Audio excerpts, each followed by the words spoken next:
topic is known as apparent depth and height. Okay, apparent depth and height. अब ये क्या होता है, apparent depth and height क्या होता है? So जब भी तुमने बेटा स्विमिंग पूल में गए हो कभी, स्विमिंग पूल में गए हो तुम लोग, सभी ने नोटिस किया होगा कि जब हम लोग ऊपर से देखते हैं वाटर को, हम लोग ऊपर से देख रहे हैं तो उसमें नीचे की जो सरफेस दिखती है ऐसे लगती है कि बहुत ऊंडा नहीं है, बहुत गहरा नहीं है। जैसे ही उसके अंदर जाएंगे डेप्थ हमें लगती है कि बहुत ज्यादा हो गई, ऐसा फील किया होगा सबने, राइट? ऊपर से देखने पे लगेगा कि ये तो बहुत ही कम डेप्थ है, जैसे अंदर गिरोगे पता चला ज्यादा डेप्थ हो जाती है, हाँ या ना?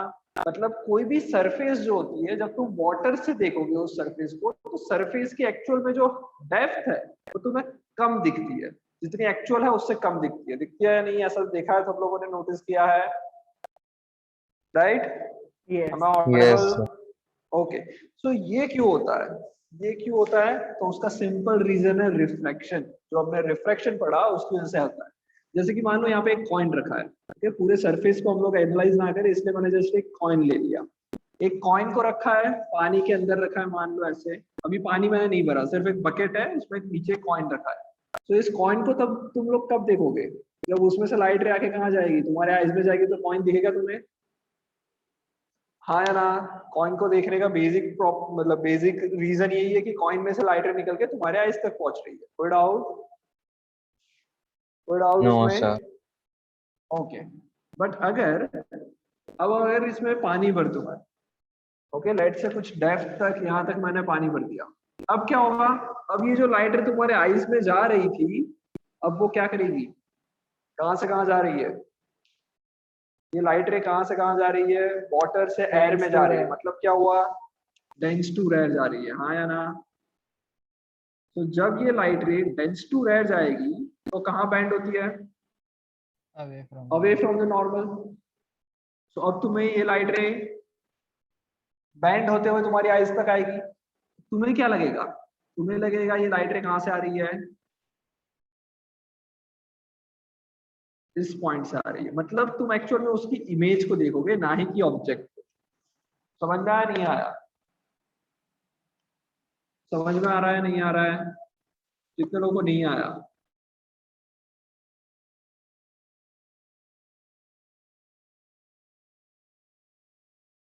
सर आप म्यूट हो। हेलो सर, आप म्यूट हो।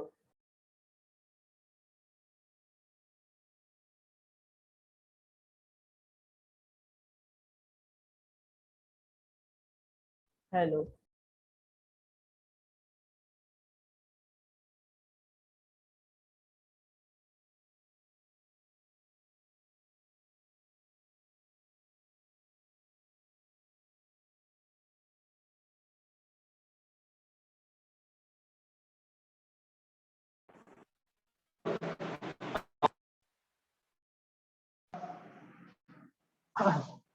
आवाज आ रही है मेरी? यस। Hello, okay. तो देखो बेटा क्या हो रहा है, लाइट रे यहाँ से आ रही है, फिर इधर से इधर क्या होगा? Away from the normal band होगी। यस। एक लाइट रे यहाँ से ऐसे स्ट्रेट भी जा रही होगी, जो कि 90 डिग्री पे होगी, तो ये तो स्ट्रेट ही जाएगी, इसका तो बैंडिंग होगा नहीं। यस। राइट? अब ये जो लाइट रेज हमारे आईज में जाएगी तो हमें कॉइन दिखने वाला है। तो ये सब लाइट रे का अगर हम पीछे एक्सटेंड करेंगे तो मैं बोल सकता हूँ कि एक्चुअल में तुम उस ऑब्जेक्ट को नहीं देख रहे हो, तुम उसकी इमेज को देख रहे हो। समझ में आ रहा है? तो ये जो कॉइन है वो तुम्हें ऊपर उठा हुआ दिखेगा। कोई डाउट यहाँ तक? कोई डाउट इसमें? बिकॉज लाइट रे बेंड होके तुम्हारे आईज में आ रही है, तो इसकी वजह से तुम कॉइन को नहीं देख रहे हो, you are actually seeing the image of the coin which is at a different height from the actual coin. समझ में आ रहा है? कोई डाउट यहाँ तक? No. ओके, सो ये जो है this is the actual depth, उसको मैं h बोल देता हूँ। और ये जो है वो क्या है? अपरेंट डेप्थ, जो हमें दिखने वाली है वो डेप्थ ये है जिसको हम h डैश कहते हैं। समझ में आ रहा है? This is the actual depth, this is apparent depth. कोई डाउट यहाँ तक? ओके, इन दोनों में रिलेशन होता है। इन दोनों में रिलेशन ये होता है कि अगर मान लो ये वाटर का रिफ्रैक्टिव इंडेक्स दे रखा है तुमको, let's say refractive index of dense medium, because ये डेंस मीडियम है और ये रेयर मीडियम। तो अगर refractive index of dense medium तुमको दे रखा है with respect to rare medium, then I can write H dash जो है वो होता है h अपॉन NdR। समझ में आ रहा है? ये रिलेशन कहां से आया? तो ये रिलेशन का भी हम लोग डेरिवेशन कर लेते हैं। ये समझ में आ रहा है? पर यहाँ तक रिस्पॉन्स बहुत कम आ रहा है आज। Yes Yes. समझ में आ रहा है? ओके, अब देखो ये डेरिवेशन का, इसका डेरिवेशन देख लेते हैं। ये लाइट रे ऐसे जा रही है, so this is my incident ray. So ये एंगल को मैं इंसिडेंट एंगल I कह सकता हूँ। इधर ये बाहर जा रही है, this is refracted angle R बोल सकता हूँ। हाँ या ना? Yes. Sir.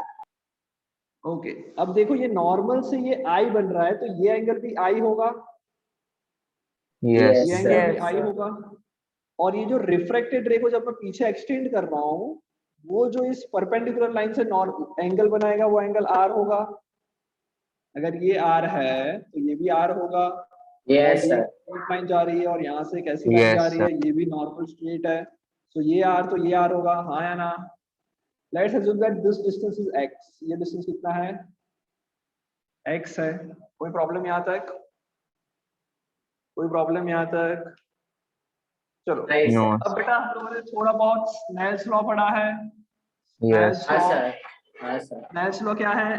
n1 sin I is equals परसों n two sin sine R। R. Yes sir. ये स्नेल्स लॉ है। सो यहाँ पे रिफ्रैक्टिव इंडेक्स है nd। चलो एक काम करते हैं, इसके एब्सोल्यूट रिफ्रैक्टिव इंडेक्स पे बात करते हैं। So this is the absolute refractive index and rare medium का absolute refractive index nr लिख लेता हूँ। So I can write nd यहाँ का absolute refractive index into angle of incidence sin I is equals to बाहर का refractive index nr into sin r लिख सकता हूँ। ये समझ में आ रहा है? nd sin I is equals to nr sin r लिख सकता हूँ। ओके, अब आगे देखो, ध्यान से देखना अब क्या हो रहा है। ये जो angle of incidence and angle of refraction है, जब हम कोई भी ऑब्जेक्ट को देखते हैं तो रिफ्रैक्शन के केस में ये एंगल I और एंगल R बहुत ही छोटे होते हैं। एंगल I और एंगल R क्या होते हैं? बहुत ही छोटे होते हैं। किस हिसाब से बहुत छोटे होते हैं? जब तुम कोई एक पर्टिकुलर एंगल से देखते हो, जैसे कि मान लो तुम्हारी आईज जब यहाँ पे है, तुम्हारी आईज यहाँ पे है, तो तुम ये रे को देख रहे हो और इसके बाजू वाली रेस को देख रहे हो। तो ये जो एक्चुअल में तुम्हें दिख रहा होगा ना, एक्चुअल में भले ही मैं बड़ा सा डायग्राम बना रहा हूँ, पर I और R की वैल्यूज जो होगी वो बहुत ही छोटी होगी, 0 से करीब होगी। समझ में आ रहा है? I और R की वैल्यूज जो होगी वो हमेशा क्या होगी? बहुत ही छोटी वैल्यूज होगी। कोई डाउट यहाँ तक? सर समझ में आ रहा है यहाँ तक? हाँ बोलो बेटा। सर पर वो हमारी पोजीशन पे डिपेंड नहीं करेगा। पोजीशन पे डिपेंड करेगा, ओके, पर जो I और R का रिलेशन है वो तो सबके लिए यही रहेगा, चाहे कहीं से भी देखो। हाँ या ना? Yes yes sir. सो यहाँ पे I एंड R है इज वेरी वेरी स्मॉल। जब ये बहुत छोटा होता है, अगर तुम्हें थोड़ी बहुत भी ट्रिग्नोमेट्री पढ़ी होगी तो तुम्हें पता होना चाहिए कि साइन I जब बहुत स्मॉल होता है, ओके, बहुत स्मॉल होता है, तो ये अप्रोक्सीमेटली tan I के इक्वल हो जाता है। क्यों ऐसा होता है? बिकॉज cos I हो जाता है 1 कब? when I is approaching to 0। जब I बहुत ही छोटा होता है, एंगल ऑफ इंसिडेंस बहुत छोटा होता है, तो cos of that angle is approaching to 1। so sin I को मैं क्या लिख सकता हूँ? tan I लिख सकता हूँ। समझ में आ रहा है? Yes. समझ में आ रहा है? ओके, अगर मैं इस ट्राइंगल के अंदर, ये जो ट्राइंगल्स दिख रहे हैं उसमें अगर tan I लिखूं, tan I ये ट्राइंगल के अंदर, ये जो ट्राइंगल तुमको दिख रहा होगा, ये ट्राइंगल के अंदर ये एंगल I है, तो tan I क्या हो जाएगा?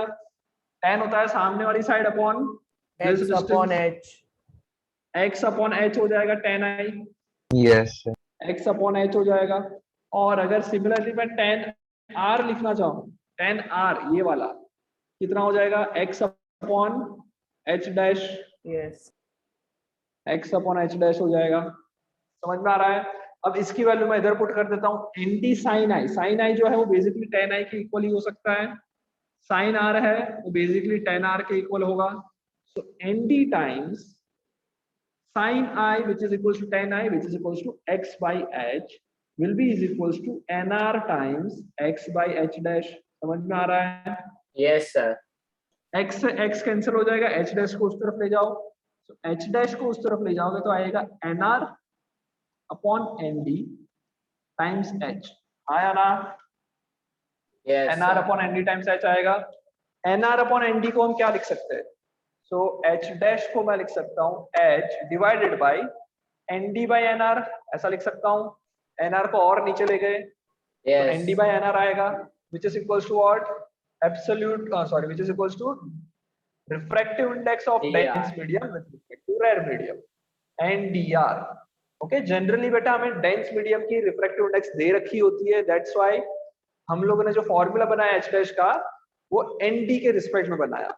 Okay, relative refractive index of dense medium के रिस्पेक्ट में लिखा। गुड आउट, समझ में आया फॉर्मूला अपरेंट डेप्थ का?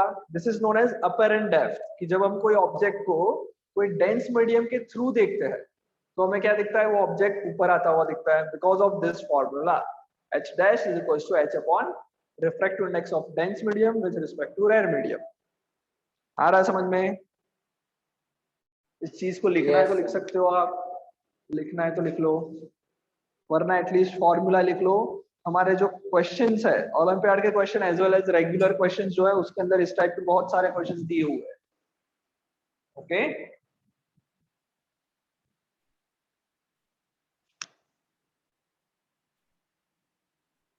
लिख लिया?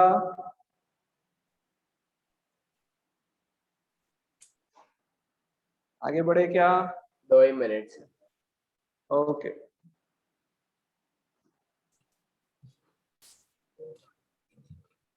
समझ में आ रहा है सबको? Yes, sir. Okay,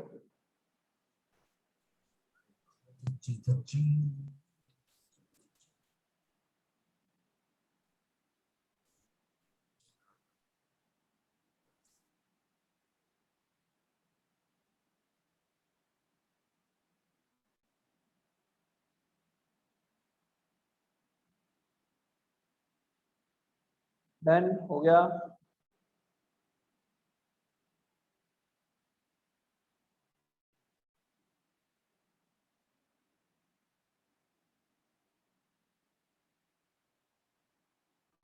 Yes, sir. बढ़े आगे। Yes. ओके, सो सेम चीज इसका अपोजिट भी ट्रू है। इसका अपोजिट का मतलब, अगर मान लो हम लोग कोई चीज को डेंस मीडियम से बैठ के देखें, कोई चीज को हम कहाँ से देखें? डेंस मीडियम से बैठ के देखें। डेंस मीडियम से बैठ के देखने का मतलब क्या हुआ?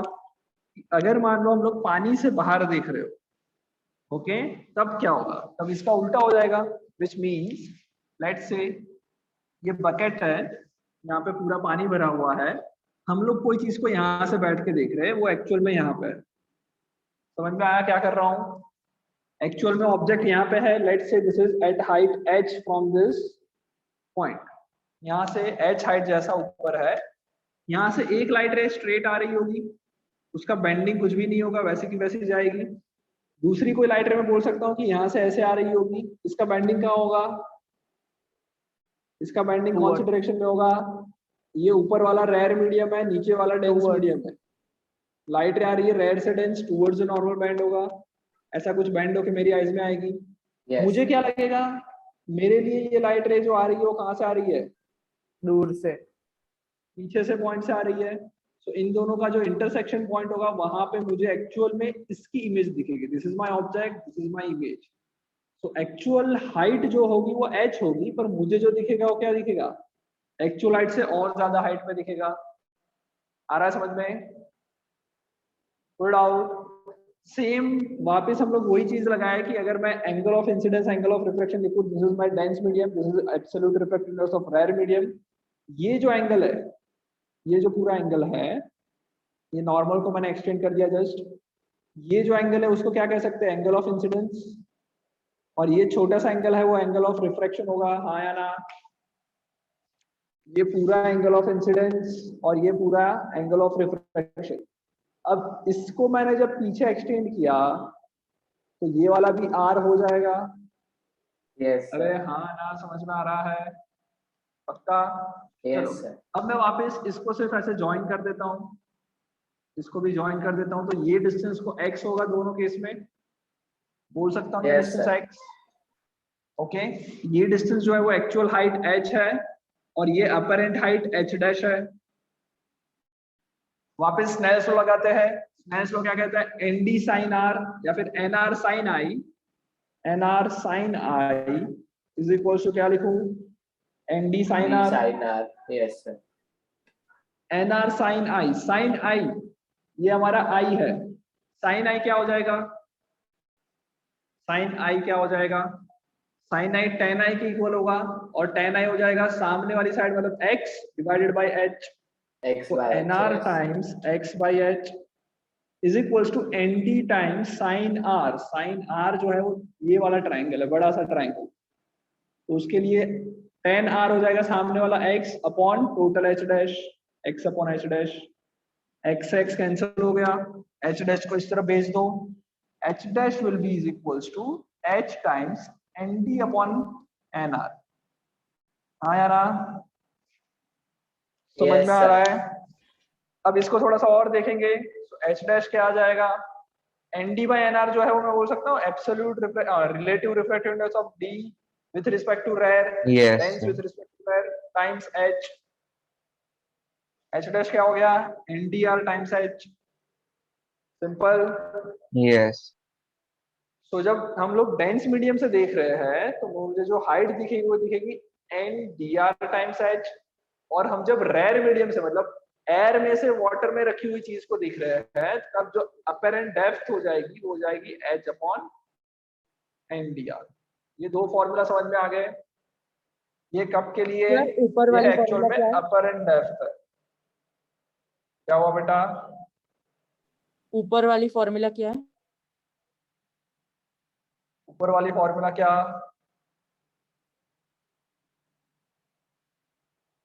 यू आर नॉट ऑडिबल बेटा, क्या कहना चाहते हो वापस बोलो। सर वो सबसे ऊपर वाली फॉर्मूला क्या है? वो नेटवर्क के वजह से नहीं पता चल रहा, क्या लिखा है? ये वाला एच डैश वाला, हाँ सर। ये वाला नहीं दिख रहा? H dash is equals to N D R times H. H dash is equals to N D R times H. नीचे वाली है H dash is equals to H upon N D R, thank you sir. Apparent depth and apparent height के लिए। Code out. Sir मतलब इसमें भी हम लोग वो रेसिप्रोकेट करके लिख सकते थे ना, h अपॉन हाँ एन लिख आर डी। सकते, हाँ वो लिख सकते हो, उसमें कोई प्रॉब्लम नहीं है। ओके। ओके समझ में आ रहा है? Code out. देखो पेज नंबर निकालो जल्दी से, 110, page number 110, question number 3, page number 110 question number 3 जल्दी से करो। पेज 110 क्वेश्चन नंबर 3 ट्राई करो।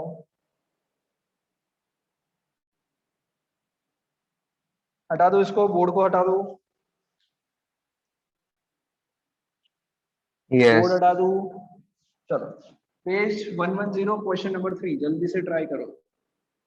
Page 110 question number 3।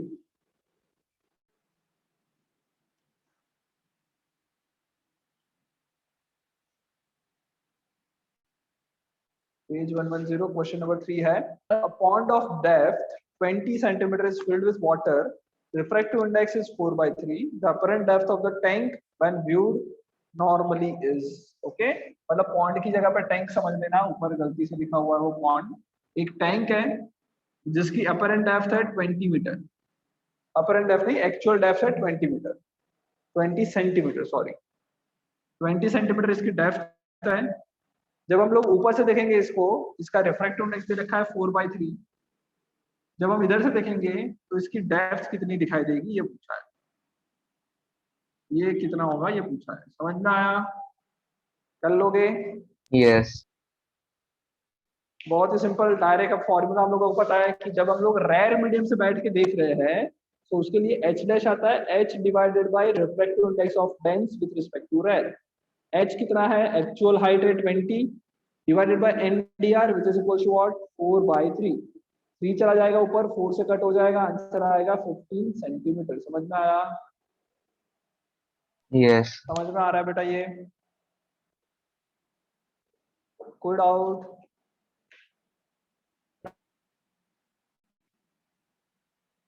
Hello? No doubt, sir. चलो No, sir. सेम बेटा, सेम इसी के अंदर क्वेश्चन नंबर 18, इसी के अंदर क्वेश्चन नंबर 17 एंड 18 दोनों देख लो। पेज नंबर 104 और 111, पेज नंबर 111 पे क्वेश्चन नंबर 17 एंड 18 फटाफट से करो। 111 पे क्वेश्चन नंबर 17 एंड 18, राइट? ये दोनों ट्राई करो, फटाफट हो जाना चाहिए। 17 है, metal coin is a bottom of a beaker filled with a liquid to a height of 6 centimeter. To an observer looking from the above surface of the liquid, coin will appear at a depth of raised by what? इसमें बेटा water का refractive index 4/3 ले लेना।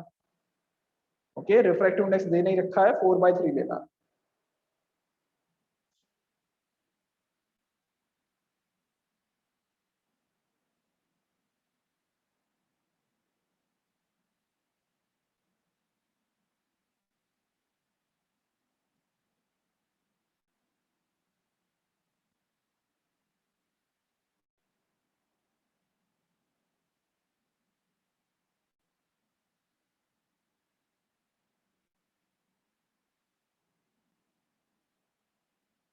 हो रहा है?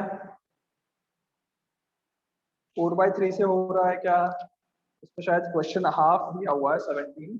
4/3 लेके try करो, वाटर का रिफ्रैक्टिव इंडेक्स जो होता है उसके थ्रू ट्राई करो। अगर नहीं हो रहा है तो इस 17 क्वेश्चन को छोड़ देना और 18 करना।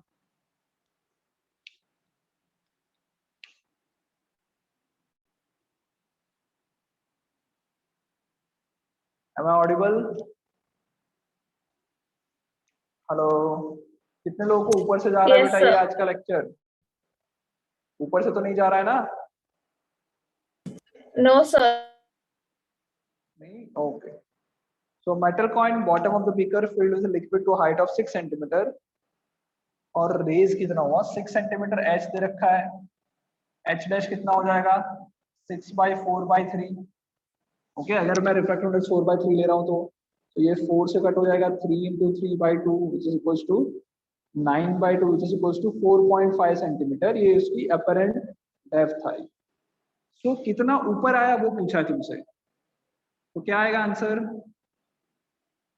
ये 6 दे रखा है और तुम जो देख रहे हो वो कितना पे देख रहे हो, 4.5 पे देख रहे हो। ऊपर कितने से आया? 1.5 से ऊपर आया। Yes. Option number A. Okay, option A is correct answer. वहां पे बेटा रिफ्रैक्टिव इंडेक्स लिख लो, 4/3 यूज करना है, ऐसा लिख लो अपनी नोटबुक में, टेक्स्ट बुक में। रिफ्रैक्टिव इंडेक्स इज 4/3 ऐसा लिख लो 17 में। ओके,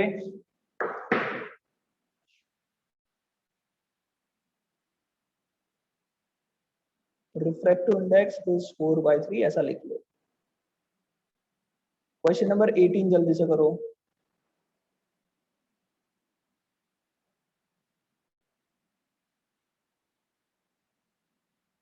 क्वेश्चन नंबर 18 करो, सिंपल है। A mark at the bottom of liquid appears to rise by 0.1 meter.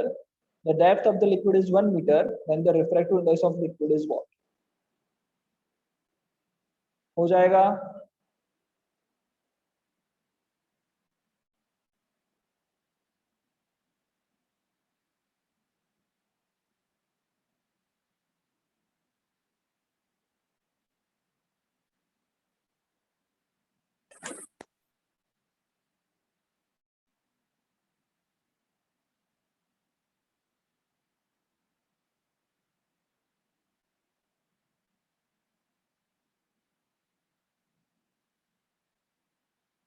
हो जाएगा बेटा? हाँ सर, ट्राई कर। ओके, हेलो सर, आवाज आ रही है? यस बेटा आ रही है। सर आप ये यूट्यूब पर अपलोड करने वाले हो? अभी मेरा नेटवर्क इशू चल रहा है। यस यस कर दूंगा कर दूंगा।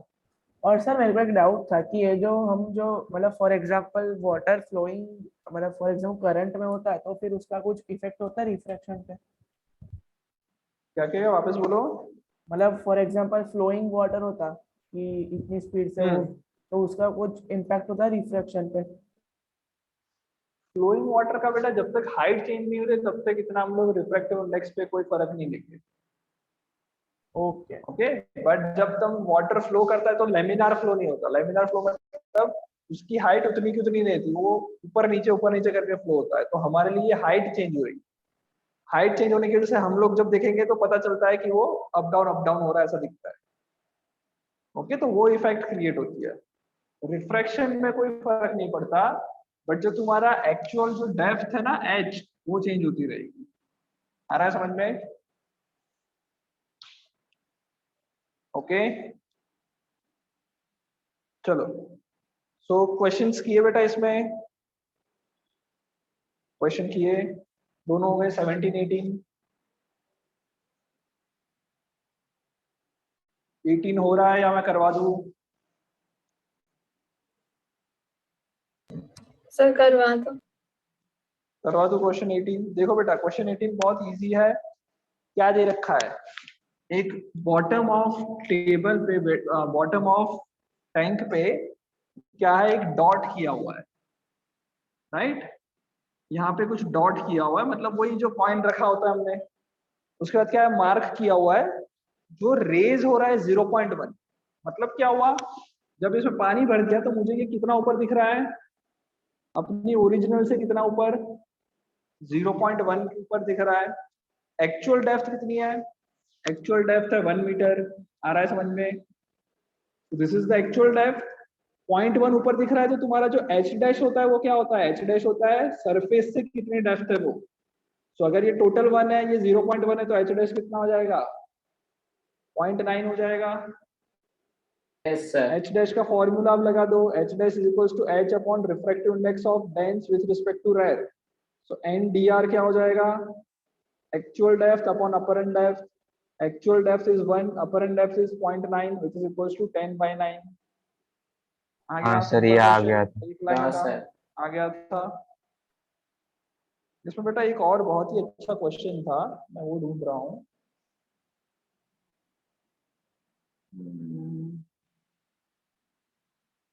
मिल नहीं रहा है। ओलंपियाड पे आ जाओ बेटा, olympiad page number,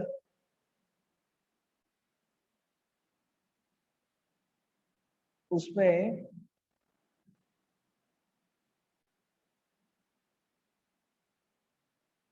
question 14 try करो, क्वेश्चन 14 ट्राई करो ओलंपियाड में।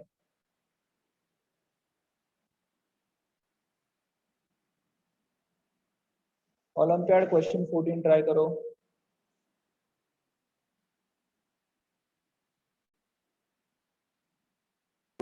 सर ओलंपियाड का कौन सा? Question number 14 page number 118, question number 14। refractive index of a medium 1 with respect to 2 is mu. The refractive index of medium 3 with respect to medium 4 is n. If the velocity of light in medium 2 is v and that in the medium 3 is v dash, then the refractive index of medium 2 with respect to medium 4 is what?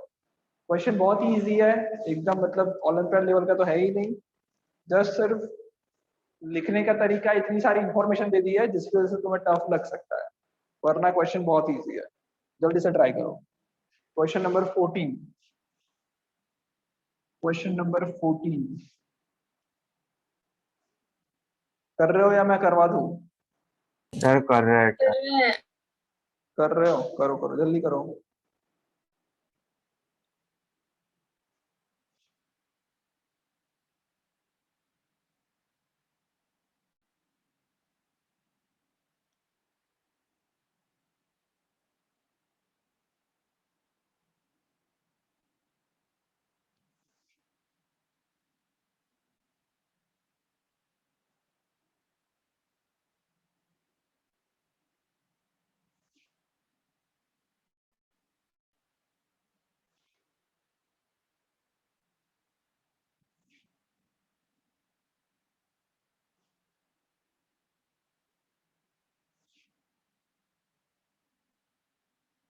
चलो बेटा ये question है, refractive index of 1 with respect to 2 is mu, refractive index of 3 with respect to 4 is n, speed of light in medium 2 is v, speed of light in medium 3 is v dash. तुम्हें find करना है n24 find करना है, n24 find करना है, हो जाएगा।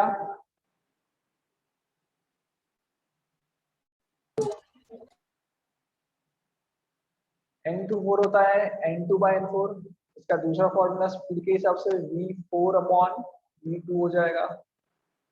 v2 तुमको दे रखा है v2 दे रखा है v, तो बेसिकली अब v4 निकालना है, राइट?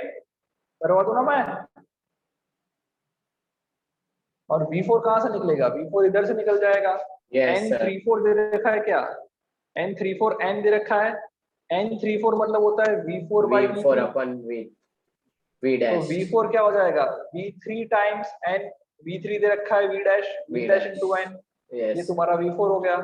v4 की वैल्यू उधर पुट कर लो, सो n24 आ जाएगा, v4 है v dash n upon v, yes sir. v dash n upon v is your final answer. Okay, option number है क्या या नहीं है? सर सेकंड है, सेकंड में म्यू यूज किया हुआ है ना, सेकंड में तो म्यू यूज किया है। तो देखो n को क्या लिख सकते हैं, और कुछ हम कर सकते हैं क्या? देखो इधर से म्यू को ट्राई करते हैं। म्यू जो है उसको मैं v2/v1 लिख सकता हूँ, v2/v1 लिख सकते हैं, पर v1 का तो कुछ है नहीं। सर सेकंड में म्यू नहीं है ना? नहीं निकाल सकते क्या? सेकंड में सर म्यू नहीं है सेकंड क्या? n के टर्म्स में ही है ना, ऑप्शन बी। अच्छा अच्छा, सही है सही है, ओके ओके, हाँ राइट सर, राइट, देखने में ओके ओके। एक और अच्छा क्वेश्चन था रिफ्लेक्शन पे, हाँ क्वेश्चन नंबर 9, ओलंपियाड का क्वेश्चन 9 देख लो, ओलंपियाड का क्वेश्चन 9 देख लो जल्दी से।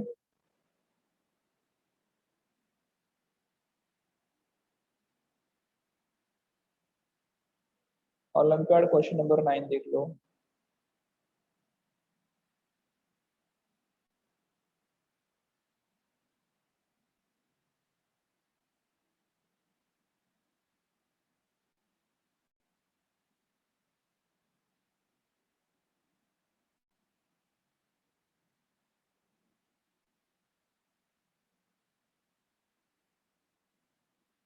हो गया।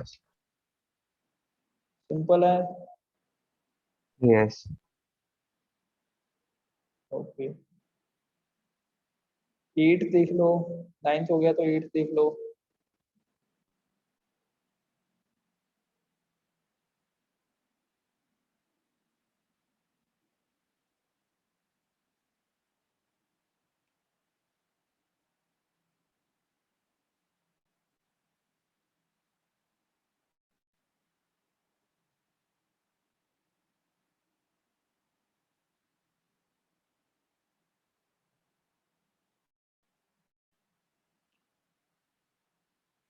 ओके सो बेटा नेक्स्ट क्लास के अंदर ओलंपियाड के सारे क्वेश्चंस ट्राई करके आना, right? Am I audible? Olympiad के सारे Yes. क्वेश्चंस एटलीस्ट ट्राई कर लेना। नेक्स्ट क्लास तक हम लोग ओलंपियाड के बहुत सारे क्वेश्चंस करेंगे, और लाइट के अंदर बहुत सारे क्वेश्चंस ऐसे हैं जो तुम्हें डिफिकल्ट लगने वाले हैं, ओके? बिकॉज जो लेवल ऑफ क्वेश्चंस दिए हुए मॉड्यूल में काफी हाई है, तो बहुत सारे क्वेश्चंस होंगे जो डिफिकल्ट लगेंगे, कुछ नए हम लोग करेंगे तब ज्यादा समझ में आ जाएगा। एटलीस्ट तुम ट्राई करोगे तो पता चलेगा कौन से क्वेश्चंस डिफिकल्ट है, ओके? तो नेक्स्ट क्लास में सारे ओलंपियाड के क्वेश्चंस ट्राई करके लाने हैं, ओके? चलो bye bye, bye bye Bye sir. Sir. Bye. हाँ बोलो।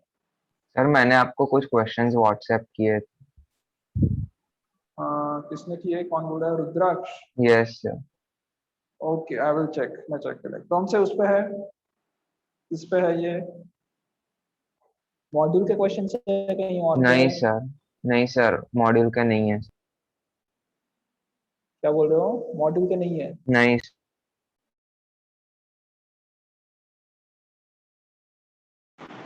ओके मैं check करता हूँ। सर, इलेक्ट्रिसिटी पे। क्या बोल रहे हो? सर इलेक्ट्रिसिटी पे, मतलब वो ओके कोई बात चैप्टर। नहीं, मैं देख लेता हूँ सर। हाँ sir, no issue, no issue, मैं देख लेता ठीक है सर, बाय हूँ। सर। Okay bye bye.